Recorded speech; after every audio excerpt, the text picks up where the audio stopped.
Hello students and friends, my name is Rajan Kumar and you all are watching Rajan Academy of Education. आज के इस video में हम लोग बात करने वाले हैं चैप्टर नंबर 9 यानी कि unit 9 of psychology and sports. ठीक है, ये जो चैप्टर है इसके एमसीक्यूज़ हम लोग देख लेते हैं क्लास 11th फिजिकल एजुकेशन। तो चलिए स्टार्ट करते हैं धमाकेदार वीडियो।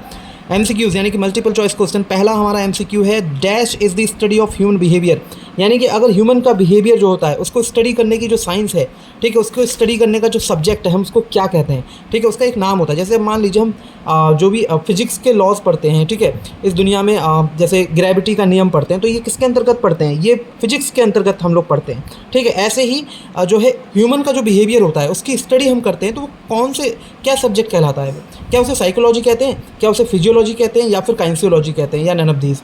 तो भाई सही आंसर है साइकोलॉजी। आप में से कई लोगों ने सही आंसर दिया है, तो psychology is the correct answer.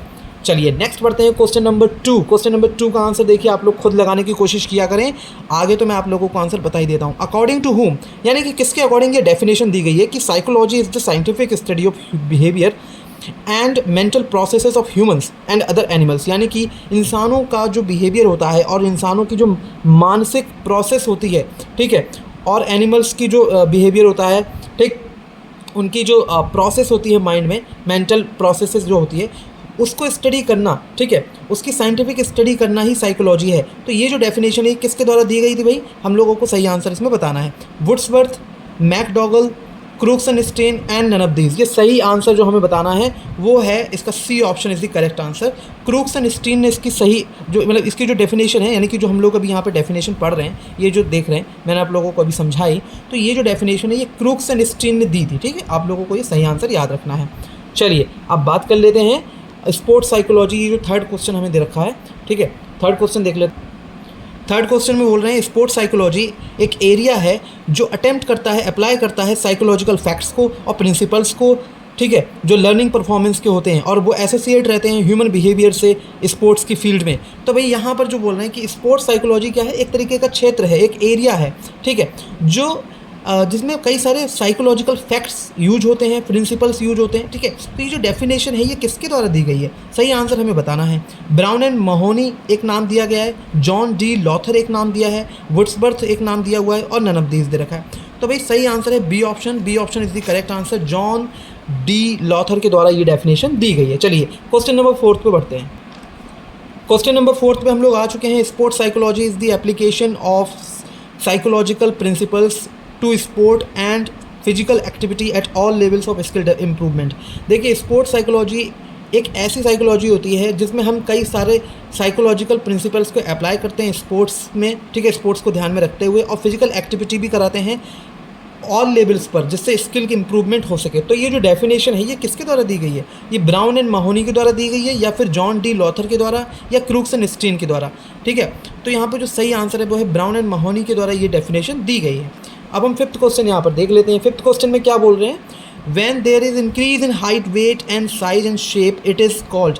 जब इंक्रीजमेंट होता है यानी कि बढ़ोतरी होती है हाइट में, वेट में, साइज में, शेप में, तो ये क्या कहलाता है? इसको हम ग्रोथ कहते हैं, या डेवलपमेंट कहते हैं, या नन ऑफ दीज? यहाँ पे एक ऑप्शन मैंने नहीं दिया है, सॉरी फॉर दैट, लेकिन हम लोग यहाँ से ही सही आंसर लगा लेंगे। तो growth is the correct answer. ठीक है, ग्रोथ यहाँ पर देखिए जब इंक्रीजमेंट होता है हाइट में, वेट में, साइज में और शेप में, ठीक है, हमारी बॉडी का, तो यहाँ पे जो है क्या कहलाता है? ये ग्रोथ कहलाती है। क्या कहलाता है? ये ग्रोथ कहलाती है। ठीक है, it is called growth. And अब हम बात कर लेते हैं क्वेश्चन नंबर 6 की। क्वेश्चन नंबर 6 में क्या कह रहे हैं पहले हम लोग ये समझ लेते हैं, फिर इसके ऑप्शंस देखेंगे। अकॉर्डिंग टू डैश, यानी कि किसके अकॉर्डिंग ये डेफिनेशन दी गई है? ये डेफिनेशन यहाँ से स्टार्ट होती है कि development is not limited to growing larger, यानी कि सिर्फ बड़ा होने, ठीक है, हम लोग जब बड़े होते हैं तो केवल हमारा बड़ा होना ही जो है डेवलपमेंट नहीं है। ठीक है, इसमें बहुत सारी प्रोग्रेसिव इस सीरीज़ होती हैं, चेंजेस आते हैं हमारे अंदर बहुत सारे। ठीक है, और यहाँ पर जो लिखा है coherent type towards the goal of maturity, हम आगे बढ़ते जाते हैं, मैच्योरिटी जैसे जैसे बढ़ती है हमारे गोल्स वगैरह भी जो है वो अपने आप हम जो है साधते जाते हैं कि हमें क्या करना है लाइफ में, ये सारी चीज़ें होती हैं। तो ये जो सही इसमें जो सही ऑप्शन हमें बताना है कि ये जो डेफिनेशन है वो किसके द्वारा दी गई है। मैं थोड़ा सा इसको सही कर ले रहा हूँ, कैमरा थोड़ा सा सही, ओके। एक्चुअली थोड़ा सा स्पेस यहाँ पे मैंने अभी रखा नहीं है ज़्यादा, तो इस वजह से एनीवे यहाँ पे ऑप्शन दे रखे हैं। ऑप्शन देखिए, Hurlock, Woodworth, Brown and Mahoney and none of these. तो सही आंसर है हरलॉक। ठीक है, Hurlock is the correct answer. आप लोग इसका जो आंसर लगाएंगे वो है हरलॉक। ठीक है, चलिए अब बात करते हैं 7th क्वेश्चन की। 7th क्वेश्चन देख लीजिए आप लोग। इन्फेंसी पीरियड जो होता है वो कितने से कितने साल तक होता है? क्या वो 5 से 9 साल होता है, या 9 से 12 साल होता है, या बर्थ से 5 ईयर्स तक होता है? यस, बर्थ से 5 ईयर्स तक होता है। इसका करेक्ट आंसर है सी ऑप्शन, यानी कि 0 to 5 ईयर्स हम ये देख सकते हैं, या फिर बर्थ टू 5 ईयर्स तक का जो पीरियड होता है उसे इन्फेंसी यानी कि नवजात पीरियड कहते हैं। ठीक है, नवजात शिशु आपने सुना होगा। ठीक है, तो वो 0 से 5 ईयर्स तक ही होते हैं, यानी कि बर्थ से 5 ईयर्स तक होते हैं। चलिए अब बात कर लेते हैं क्वेश्चन नंबर 8 की। क्वेश्चन नंबर 8 में क्या कह रहे हैं? अर्ली चाइल्डहुड पीरियड क्या होता है? कितने से कितने साल तक होता है अर्ली चाइल्डहुड पीरियड? तो इसका जो सही आंसर है वो हमें बताना है। वैसे हमारे पास ऑप्शन दे रखे हैं 5 to 9 years, 9 to 12 years, birth to 5 years, या नन ऑफ दीज। सही आंसर है option number A, 5 to 9 years early childhood period ये कहलाता है। ठीक है, 5 to 9 ईयर्स। अब बात कर लेते हैं क्वेश्चन नंबर 9। क्वेश्चन नंबर 9 में क्या कह रहे हैं? अकॉर्डिंग टू हुम, यानी कि किसके अकॉर्डिंग ये डेफिनेशन दी गई है कि adolescence is the period of great stress and strain, storm and strife. ये कि जो एडोलेसेंस पीरियड होता है, ठीक है, वो उसमें काफ़ी स्ट्रेस होता है, स्ट्रेन होता है, स्टॉर्म होता है। तो ये डेफिनेशन किसके द्वारा दी गई है? क्या ये जारसील्ड के द्वारा दी गई है, या फिर स्टेनली के द्वारा दी गई है, या रॉस के द्वारा दी गई है? तो ये स्टेनली हॉल के द्वारा दी गई है। ठीक है, स्टेनली हॉल के द्वारा ये डेफिनेशन दी गई है। अब हम लोग देख लेते हैं जो है 10th क्वेश्चन। 10th क्वेश्चन में आप लोग देख लीजिए, learning is a relatively enduring change in potential behaviour that results from experience. अब ये डेफिनेशन किसके द्वारा दी गई है, हमें ये देखना है। ये देखिए, ये जो डेफिनेशन है आप लोग बताना है कि किसके द्वारा दी गई है, क्योंकि मैं आप लोगों को ये एज अ होमवर्क दे रहा हूँ। ठीक है, क्या ये क्रूक्स एंड स्टीन के द्वारा दी गई है, या रॉस के द्वारा दी गई है, या स्टेनली हॉल के द्वारा ये डेफिनेशन दी गई है?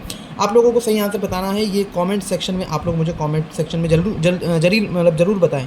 ठीक है, प्लीज़ आप लोग ज़रूर बताइएगा, क्योंकि आप लोग जब क्वेश्चन के आंसर देते हैं तो मेरा उत्साह बढ़ता है आगे की वीडियोज़ बनाने का। Thank you so much for watching this video completely.